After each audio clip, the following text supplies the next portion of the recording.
This program is brought to you by Nepal Finance Limited, Nepalको पहिलो finance, Kamaladi Kathmandu, Lumbini विकास bank limited, निरन्तर सहयात्रा। विश्वास लिन्छौं, विश्वास दिन्छौं। प्रभु बैंक।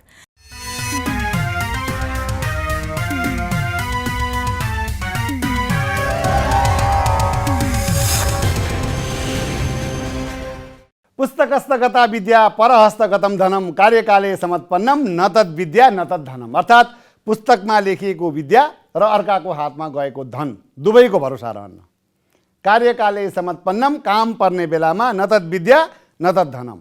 न त पुस्तकमा लेखिएको विद्याले नै काम दिन्छ, न त अर्काको हातमा गएको धनले नै परेको बेलामा साथ दिन्छ। नमस्कार, म हुँ प्रकाश सुवेदी र यो हो कार्यक्रम रजतपट। रजतपट यानी कि सिनेमाको पर्दा। पर्दामा देखाइने नेपाली सिनेमा र सिनेमासँग सम्बन्धित यावत कुराको ताजा र तथ्यपरक जानकारी दिने एक मात्र कार्यक्रम रजतपटमा यहाँलाई हार्दिक स्वागत छ। कोरोनाको खोप त आयो, कतिले लगाइसके पनि, तर यो सिनेमाको खोप चाहिँ कहिले आउँछ केही भन्ने स्थिति छैन।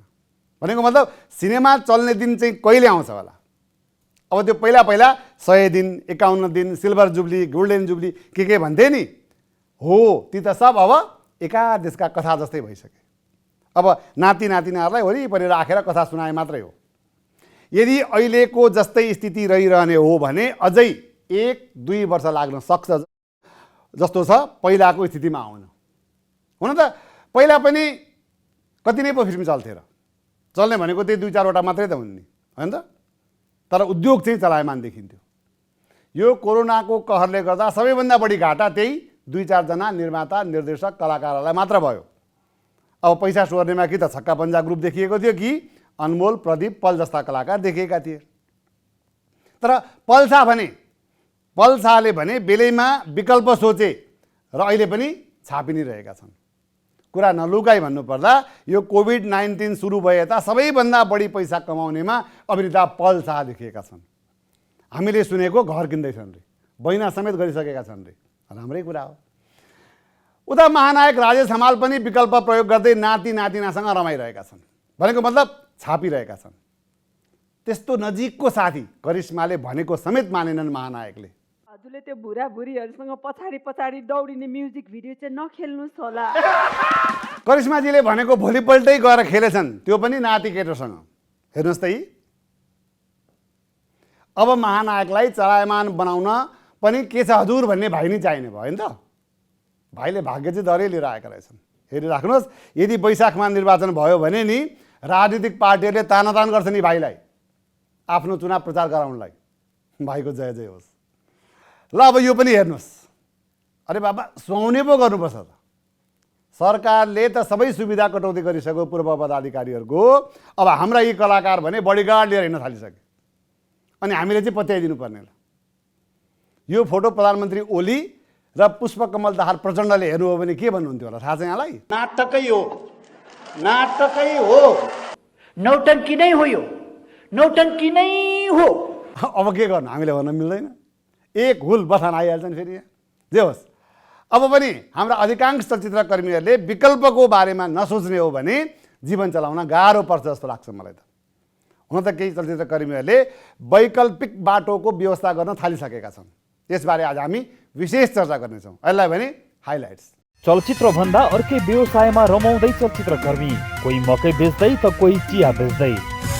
अभिनेत्री रेखा थापा बनिन् क्रूर, छोरीहरूलाई तरबार बोक्न सिकाउँदै मनिषा कोइरालाको पनि एउटै स्वर। चलचित्र पत्रकार सङ्घ कास्कीले पनि गर्यो सिनेमा संवाद। दीपक, दिनेश र सुदर्शनले भान्द्रुकमा पढाए पाठ। प्रकाशका लागि प्रदीपले पाए नयाँ हिरोइन, जोडी जम्नेमा भने घेरेला आशंका। नायिका एलिजाले पनि भेटाइन् हिरो, गौरवसँग घिनताङ गर्दै एलिजा।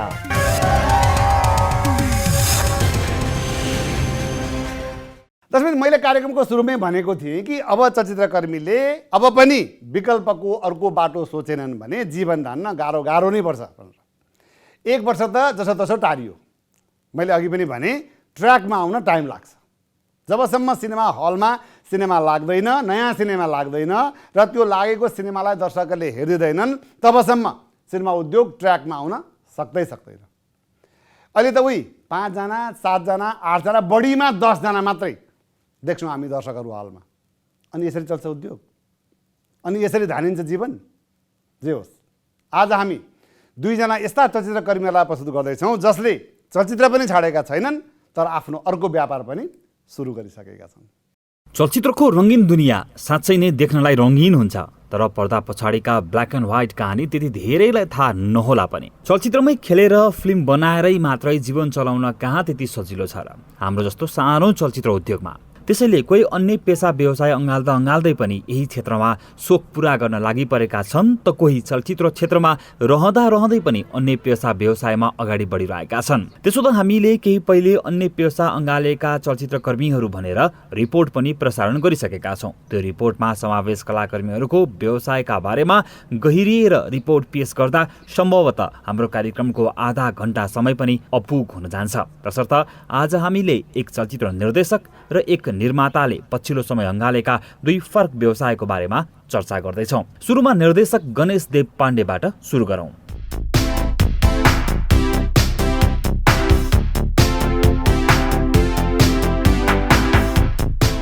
गणेश देव पाण्डे चलचित्र निर्देशक हुन्।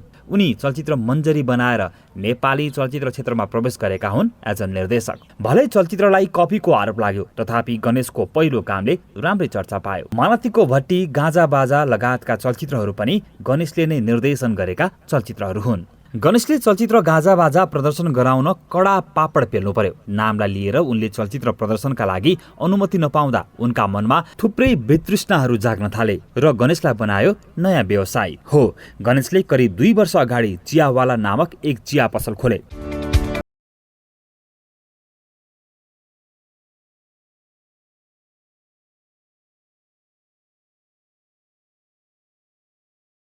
चलचित्र निर्देशकले चिया पसल खोले रे भनेर धेरै चर्चा पनि भयो। सकारात्मक र नकारात्मक थुप्रै खाले टिका टिप्पणी भए गणेशको पसललाई लिएर, किनकि मानिसहरूले सोचेका थिए कि त्यो सामान्य चिया पसल थियो। तर गणेशले खोलेको चिया पसल पक्कै हो, तर परिष्कृत खाले चिया पसल। गणेशले चिया पसल खोल्नुमा उनको बुवाले आफू सानो हुँदा खोलेको चिया पसलको केही आइडिया थियो उनमा। त्यसैले त उनी भन्छन्, बुवाले देखाएको बाटोमा हिँडेको हुँ म। बुटवलमा मेरो बुवाले हामी आर्थिक भन्नाले आफ्नो सर्भाइभलको लागि बुवाले चाहिँ चिया पसल स्टार्ट गर्नुभयो सानो झुप्रोमा, टिनको छाप्रोमा होइन। अनि त्यही चिया पसलमै मेरो जन्म भयो। अनि म लगायत मेरो हामी 4 जना दाजुभाइ दिदीबहिनीहरू सबै सिब्लिङ्सहरू त्यही चिया पसलमा जन्म्यौँ। अनि त्यही चिया पसलकै कारणले हामी पढाइ लेखाइदेखि लिएर हाम्रो हुर्काइ सबै कुरा त्यही चिया पसलबाटै भयो। बुवा आमाले त्यहीँबाट आर्जन गरेको बढाइ हुन्थ्यो। अनि त्यही हो, अब एक पोइन्टमा गएर मलाई चाहिँ पहिला हिँड्दाबोध हुन्थ्यो कता कता कि हामी किन गरिब छौँ, हामी किन मेरो बुवाहरू सामान्य पेसा गर्नुहुन्छ होला, चिया बेच्नुहुन्छ होला, एउटा बाल मनस्थिति भनौँ न। त्यो बेलामा त्यस्तो साइकोलोजी थियो भने अहिले पछि आएर मलाई प्राउड फिल भयो कि यो पेसा त इन्ट्रेस्टिङ पेसा पनि छ। अनि यसलाई मैले आर्टको रूपमा पनि यसलाई आर्ट गर्न सक्छु। यो पेसामा पनि चिया भनेर सामान्य रूपमा हेर्न नसकिँदो रहेछ, किनकि यसका थुप्रै भेराइटिजहरू क्रिएट गर्न सकिँदो रहेछ भन्ने लाग्यो। अनि एउटा ट्रिब्युट जस्तो बुवाहरूलाई, जुन बुवाहरूले दुःख गर्नुभएको थियो, म आफ्नै त्यो बुवाहरूलाई जुन मैले कि किन उनीहरू चिया बेच्छन्, सामान्य मान्छे छन् भनेर जुन सोच्थेँ भने त्यही कुरालाई काट्नलाई पनि होला सायद मलाई फेरि यही पेसा गर्न चाहिँ पहिलेदेखि एकदम रहर थियो। एउटा संयोग पनि जुर्यो। त्यसो त गणेश देव पाण्डेलाई हामीले चिन्ने भनेको एक चलचित्र निर्देशक नै हो, तर उनी आफूलाई पहिले आफू चियावाला र अनि मात्रै चलचित्रकर्मी हुँ भन्न रुचाउँछन् रे। म चाहिँ चलचित्रकर्मी हुनुभन्दा अगाडि म चिया पसलमै जन्मेको हुनाले म पहिला चाहिँ चियावाला हो, त्यसपछि बल्ल चलचित्रकर्मी भएको। त्यसो त सीमित चलचित्रहरू बनाएकै भरमा पनि गणेशले राम्रै निर्देशकको ट्याग पाइसकेका थिए। अहिले उनी चलचित्रको यात्रामा विश्राममा रहेको चाहिँ देखिएका छन्। के त अब चियावाला मात्रै भन्ने हो त गणेशजी? मैले दुवै पेसालाई साइमल्टेनियसली लैजान सक्छु भन्ने छ होइन। फिल्मको पाटो अलग्गै छ, यो व्यवसायको पाटो अलग्गै छ। अनि यो त म यहाँ क्रिएटरको रूपमा मात्रै छु। जस्तो मेरो व्यवसाय हेर्ने मेरो फ्यामिली मेम्बर्सहरूदेखि लिएर मेरो एउटा टिम छ जसले यो काम हेरिरहेछन् होइन। भने मैले यहाँ यो ठाउँ क्रिएट गरिदिएँ, मैले रेसिपिजहरू क्रिएट गरिदिएँ र यहाँ हुने इन्ग्रिडियन्ट्सहरूको खोजी गरिदिएँ, सबै कुरा जुराइदिएँ होइन। अनि यो आर्ट गरेँ। अब अहिले म फेरि अर्को ठाउँमा बनाउन जाँदैछु, अनि म फेरि अर्को ठाउँमा अर्को आर्ट गर्छु। त्यो भइरहेको छ अनि फिल्म पनि बनिरहेछन्, बनाउने प्लान पनि छ, त्यो साइमल्टेनियसली भइरहेछ। गणेशदेव पाण्डेको चियावालामा उनकी श्रीमती र उनका छोराले पनि भरपूर साथ दिइरहेका छन्। गणेश चलचित्रकर्मी नठरिए कहिले स्क्रिप्ट कहिले के भनेर दौडिरहेका हुन्छन्। गणेश नभएको बेला भने प्रहरीले दुःख दिने गरेको कुरा उनका छोरा निमेश देव पाण्डेले हामीलाई बताए। प्रहरी प्रशासनले चाहिँ नि केही महिना अघि अथवा हामीले खोलेको केही स्टेजपछि चाहिँ नि हाम्रो चल्न थालिसकेपछि चाहिँ नि प्रहरी प्रशासन आउने अनि समाजका केही मान्छेहरूले कम्प्लेन गरे भन्ने अनि फेसबुकमा लेखेको कम्प्लेनहरू देखाउने अनि हामीलाई खोदल नथाल्ने, भित्र आएर कस्टमरहरूलाई चेक गरिदिने होइन।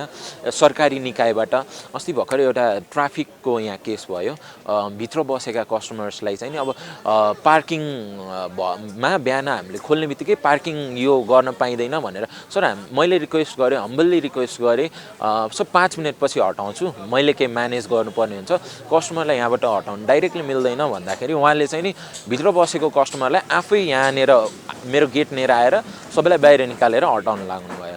यस्तो खालको अब्स्टाकल्सहरू दिने एउटा सरकारी निकायबाट नै। यता अर्का चलचित्रकर्मी राजेश घतानी पनि गणेशदेव पाण्डेको चियावालाको नियमित ग्राहक रहेछन्।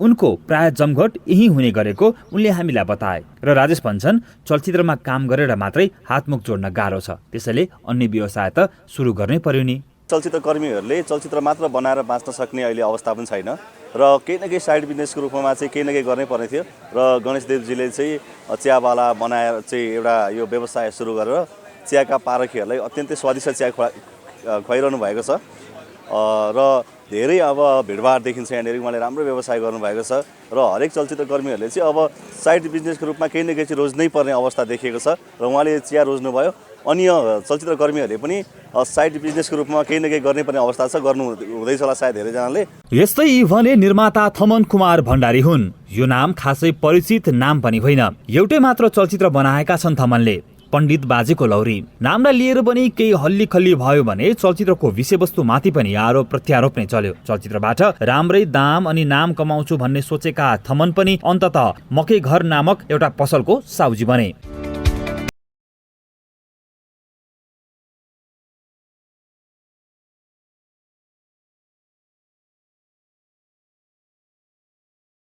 को मकै घरको विशेषता चाहिँ के छन् त? तपाईँ आफै आउँदाखेरि घर फिल हुन्छ, होम फिल हुन्छ। सबै काठमाडौँमा बस्ने लोकल बासिन्दाहरू छैनौँ हामी बाहिरबाट मफसलबाट काठमाडौँ आएका छौँ। त्यसले गर्दाखेरि यहाँ आउँदाखेरि पहिलो कुरा चाहिँ हामीलाई एउटा घर ठ्याक्कै आफ्नो घर फिल हुन्छ।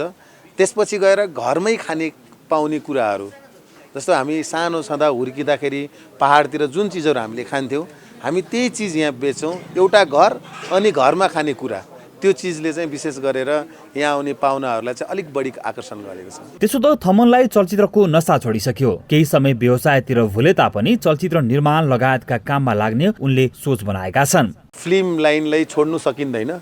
फिल्म एउटा तपाईँको आफैमा एउटा नसा हो, लत हो, आइसकिहालियो। अब यसबाट फर्किने चान्सेस चाहिँ कम छ। फर्किने अब सफलतासँगै फर्किने हो। पहिलो चलचित्र बनाउँदा केही थाहा नभएको र कसैले पनि साथ नदिएको, तर अब भने राम्रो हुने र राम्रो गर्नेमा ढुक्क छन् थमन। पहिले गर्दा यत्तिकै साथ भइदिएको भए सायद मेरो फिल्मले पनि सफलता पाउँथ्यो होला। अब चाहिँ एउटा लेभलको सर्कल बनेको छ, एक लेभलको साथीभाइहरू हुनुहुन्छ। फिल्म इन्डस्ट्रीमा पनि ग्रुपका कुराहरू आउँछ, फिल्म इन्डस्ट्रीमा टिमको कुराहरू आउँछ। बिस्तारै हामी सङ्घर्षरत फिल्मकर्मीहरूको पनि एउटा सानो भए पनि सर्कल छ, एउटा सानो भए पनि तपाईँको चाहिँ सजेसन सल्लाहहरू हुन्छ। त्यसले गर्दाखेरि अब छिट्टै थमनको मकै घर टिपिकल नेपाली परिवेश झल्कने खालको छ, जहाँ उनले दिलु गन्धर्व नामक एक कलाकार मार्फत गीत सङ्गीत पनि प्रस्तुत गराउँदै आइरहेका छन्।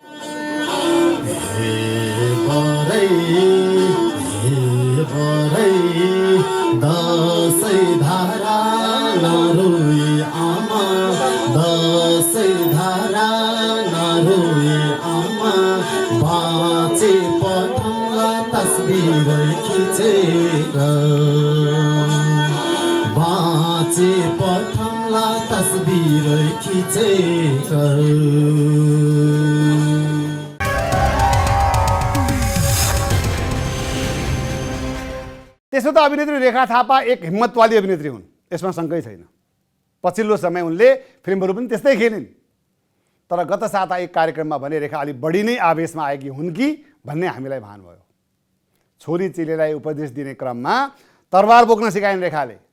बाँकी यो रिपोर्टमा। त्यसो त अभिनेत्री रेखा थापा भन्ने बित्तिकै एक्सन नायिका भनेर चिन्ने गरिन्छ। रेखाले थुप्रै फिल्ममा एक्सन गरेकी छन्। हिम्मत, दुर्गा, काली, हिम्मतवाली, मालिका, लङ्का लगायतका थुप्रै चलचित्रमा हुने एक्सन अवतारमा प्रस्तुत भएकी छन्। रेखा पर्दामा मात्र होइन, पर्दा बाहिर पनि आफूलाई हिम्मतवालीका रूपमा प्रस्तुत गर्ने गर्छिन्। महिला सशक्तिकरणका विषयमा रेखाको आवाज सधैँ नै चर्को नै हुने गर्छ। यसैबीच मङ्गलबार राष्ट्रिय एकता परिषदद्वारा आयोजित महिला हिंसाको कारक एक समाधानको उपाय नामक विचार गोष्ठीमा समेत रेखाले आफूलाई कडै रूपमा प्रस्तुत गरिन्। छोरीहरूलाई अब कलम मात्र होइन, तरबार समेत बोक्न सिकाउनु पर्ने रेखाको धारणा थियो। मलाई लाग्छ छोरीलाई कलम मात्र होइन, हातमा तरबार पनि दिनु। यदि छोरीलाई हातमा कलम र अर्को हातमा तरबार दिने हो भने नि यो दुनियाँ कसरी चलाउनु पर्छ राम्रोसँग थाहा छ छोरीहरूलाई। तर यहाँ स्वस्थानीको नैतिकता पाठ पढाइन्छ अनि एकातिर भन्छ हिंसा नसह, अर्कोतिर भन्छ बढी किन बोल्या, छोरी मान्छे भएर बढी बोल्ने हो। यो डबल चरित्रले त छोरीको मुक्ति कहिले पनि हुँदैन, महिला मुक्ति कहिले पनि हुँदैन मलाई लाग्दैन। त्यसकारण तपाईहरु ढुक्क भएर आफ्नो प्रतिरक्षाको लागि लड्नुस्। भित्र दमित हुने तालिम दिएर बाहिर लडाकु छोरी खोज्नु गलत भएको रेखाको तर्क थियो। 2-4 दाँत खुस्किएछ भने पनि नो प्रब्लम भन्दै कहिलेसम्म डराएर बस्ने, कहिलेसम्म बुबा, प्रेमी, दाजुभाइ र श्रीमानको सुरक्षामा बाँच्ने भनेर रेखाले उक्त कार्यक्रममा प्रश्न समेत गरेकी थिइन्। 2-4 दाँत खुस्किएछ भने पनि नो प्रब्लम, फुस्काइदिनुस्। हो, कहिलेसम्म डराएर बस्ने, कहिलेसम्म बुवाको प्रोटेक्सनमा, प्रेमीको प्रोटेक्सनमा, श्रीमानको प्रोटेक्सनमा, कहिलेसम्म अरूले मलाई रक्षा गर्छ भनेर बाँचिरहने, डरै बाँच्ने, निडर भएर बाँच्नुस्। कार्यक्रममा अभिनेत्री रेखा थापासँगै अर्की अभिनेत्री मनिषा कोइरालाले पनि महिला हिंसा बलात्कारको घटना देखिरहँदा चुप लागेर बस्न नहुने र त्यो नसुहाउने पनि तर्क राखेकी थिइन्। मैले के गर्दाखेरि सहयोग हुन्छ, मैले के गर्दाखेरि म सर्भ गर्न सक्छु, किनभने म चुप लागेर बस्न सक्दिनँ। यस्तो कुराहरू पढ्दा सुन्दा मेरो असाध्यै म चुप लागेर बस्न सक्दिनँ। यो असाध्यै पीडा हुने कुरा हो। अब हामीले जे गर्नुपर्छ, हामीले एउटा प्लान ढङ्गले, सिस्टमेटिक ढङ्गले यसलाई जडोदेखि नै हामीले निकाल्नुपर्छ। हामीले प्रयास गर्नुपर्छ, अनेस्टली प्रयास गर्नुपर्छ। त्यसैले चलचित्र क्षेत्रलाई पूर्ण रूपमा चलायमान हुन समय लागे तापनि चलचित्र पत्रकारले भने केही भए पनि चलचित्र उद्योगलाई चलायमान जस्तो बनाउन केही न केही गतिविधि गरिरहेकै छन्। केही दिन अघि दाङका चलचित्र पत्रकारहरूले एउटा राम्रो अन्तर संवाद कार्यक्रमको आयोजना गरेका थिए भने गत साता पोखराका चलचित्र पत्रकारहरूले पनि घान्द्रुकमा एउटा सिनेमा संवाद कार्यक्रमको आयोजना गरेका थिए। यसैसँग सम्बन्धित सानो रिपोर्ट अबको क्रममा। नेपाल चलचित्र पत्रकार संघको शाखा कार्यालयहरूको सक्रियता दिनानुदिन बढिरहेको छ। केही समय अगाडि दाङ शाखाले एउटा कार्यक्रमको आयोजना गरेको थियो भने यसै साता कास्की शाखाले पनि अर्को एउटा कार्यक्रमको आयोजना गरेको छ। चलचित्र पत्रकार संघ कास्की शाखाको आयोजनामा धान्द्रुकमा मंगलबार सिनेमा संवाद एट धान्द्रुक कार्यक्रमको आयोजना गरिएको थियो। उक्त कार्यक्रममा सञ्चारकर्मी एवं निर्देशक दिनेश डीसी, कलाकार दीपक राजगिरी, निर्देशक सुदर्शन थापा लगायतका सिनेकर्मीहरूको उपस्थिति रहेको थियो। कार्यक्रममा सिनेमा टुरिज्म सम्बन्ध र सम्भावना र सिनेमा साहित्य सम्बन्ध र साझेदारी बारे छलफल चलाइएको थियो। छलफलको पहिलो सेसनमा सिनेमा टुरिज्म सम्बन्ध र सम्भावनामा वक्ताका रूपमा नेपाली चलचित्रका निर्देशक सुदर्शन थापा, पोखरा पर्यटन परिषदका अध्यक्ष गोपी भट्टराई र पत्रकार बासु मिश्रले सहजीकरण गरेका थिए। छलफलमा बोल्ने वक्ताहरूले कोभिडपछि पर्यटन र चलचित्र दुवै निकै नै मारमा परेको बताएका थिए। यसैगरी दोस्रो तथा अन्तिम सेसन अन्तर्गत सिनेमा साहित्य सम्बन्ध र साझेदारीमा पनि यस्तै विषयमा छलफल चलेको थियो। उक्त सेसनमा वक्ताहरू कलाकार दीपक राजगिरी, लेखक गणेश पौडेल, कवि भूषिता विशिष्ट र सहजकर्ताका रूपमा दिनेश डीसी थिए। वक्ताहरूसँग सहजकर्ता डीसीले साहित्य कृतिमाथि बनेका सिनेमाहरूको समीक्षा अनुभव बारे पनि प्रश्न गरेका थिए। दुवै सेसनमाथिको छलफल पश्चात कार्यक्रम समापन गर्दै चलचित्र पत्रकार संघ कास्कीका अध्यक्ष अरुण गिरी योगीले लामो समयको बन्दाबन्दी पश्चात खुलेको पर्यटन र सिनेमा क्षेत्रको प्रचार प्रसारका लागि आफू र आफ्नो संस्थाले यस कार्यको आयोजना गरेको जानकारी गराएका थिए। चलचित्र पत्रकार संघ कास्की शाखाले आयोजना गरेको कार्यक्रमलाई सफल बनाउनका लागि गण्डकी प्रदेश सरकार, अन्नपूर्ण गाउँपालिका, नेपाल टुरिज्म बोर्ड लगायतका थुप्रै संघ संस्थाहरूले सहयोग गरेको थियो र उक्त संघ संस्थाहरूलाई चलचित्र पत्रकार संघ कास्की शाखाले धन्यवाद समेत व्यक्त गरेको छ। अब पालो सिनेमा सारांशको। दिनेश राउतले निर्देशन गर्ने भनिएको चलचित्र प्रकाशबाट धनगढीकी रेणु योगीले नेपाली चलचित्र क्षेत्रमा प्रवेश गर्दैछिन्। फागुन दोस्रो साताबाट छायाङ्कनमा जाने भनिएको चलचित्रमा अभिनेताका रूपमा भने यसअघि नै प्रदीप खड्का फाइनल भइसकेका छन्। ब्याचलर अध्ययन गरिरहेकी रेणु थिएटर आर्टिस्ट समेत हुन्। उनले सन् 2013मा दयाहाङ राईसँग मिज्यू नामक नाटक खेलेकी थिइन् भने उनले हालसम्म 10वटा भन्दा बढी नाटक, सर्ट मुभी र एसिड काण्ड नामक डकुमेन्ट्रीमा समेत अभिनय गरिसकेकी छन्। भेनिस इन्टरटेनमेन्टको प्रस्तुतिमा बन्ने चलचित्र प्रकाशलाई महेन्द्र अधिकारीले निर्माण गर्दैछन् भने चलचित्रको कथा विकास सुवेदीले लेखेका हुन्। अब हेर्न बाँकी यो छ कि अभिनेता प्रदीप खड्कासँग नव अभिनेत्री रेणु योगीको जोडी कस्तो देखिने हो। निर्देशक ऋषिराज आचार्यले आफ्नो नयाँ चलचित्र चुरीफुरीको छायाङ्कन सुरु गरेका छन्। गत हप्ताबाट काठमाडौँका विभिन्न स्थानबाट चलचित्र चुरीफुरीको छायाङ्कन सुरु गरिएको निर्देशक आचार्यले रजतपटलाई जानकारी गराएका छन्। आचार्यले आफ्नो सामाजिक सञ्जाल फेसबुक मार्फत आफ्नो चलचित्र चुरीफुरीमा अभिनय गर्ने केही कलाकारहरूको तस्विर समेत सार्वजनिक गरेका छन्। चलचित्र चुरीफुरीमा रविन्द्र झा, शिशिर भण्डारी, दीपक आचार्य, सुबोध गौतम, पवन खतिवडा, सुरवीर पण्डित, सुनिता श्रेष्ठ, राजेन्द्र खाती लगायत थुप्रै कलाकारहरूले अभिनय गरिरहेका छन्। पुराना निर्देशक दीपक श्रेष्ठले लामो समयको अन्तराल पश्चात चलचित्र निर्देशन गर्ने भएका छन्। दीपकले अब निर्देशन गर्ने चलचित्रको नाम भने घिन्ताङ राखिएको छ। चलचित्र घिन्ताङका लागि उनले यसअघि नै अभिनेत्री एलिजा गौतमलाई अनुबन्धित गरिसकेका छन् भने हालसालै अभिनेताका रूपमा गौरव पहाडीलाई अनुबन्धित गरेको समाचार प्राप्त भएको छ। त्यसो त यसअघि दीपकको चलचित्रमा विपिन कार्कीले अभिनय गर्ने समेत चर्चा चलेको थियो, तर दीपकले घिन्ताङका लागि गौरव पहाडीलाई अनुबन्धित गरेका छन्। हवस् त आजलाई यति नै। अर्को साता थप नयाँ सामग्रीहरू सहित हामी उपस्थित हुनेछौँ। तबसम्मलाई मलाई र मेरो इन्टायर टिमलाई बिदा दिनुहोस्। AP1 भने हेर्दै रहनुहोला। स्वस्थ रहनुहोस्, व्यस्त रहनुहोस्, मस्त रहनुहोस्, तर होसमा चाहिँ रहनुहोला है त। नमस्कार।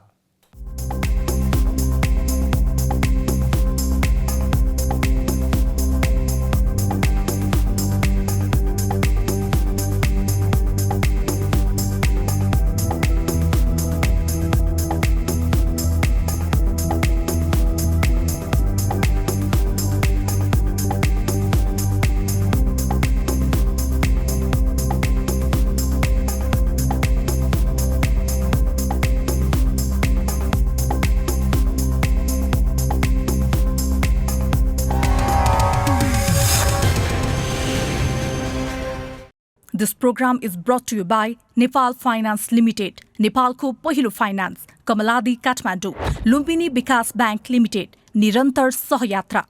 विश्वास लिन्छौं, विश्वास दिन्छौं। प्रभु bank. It's an AP1 presentation.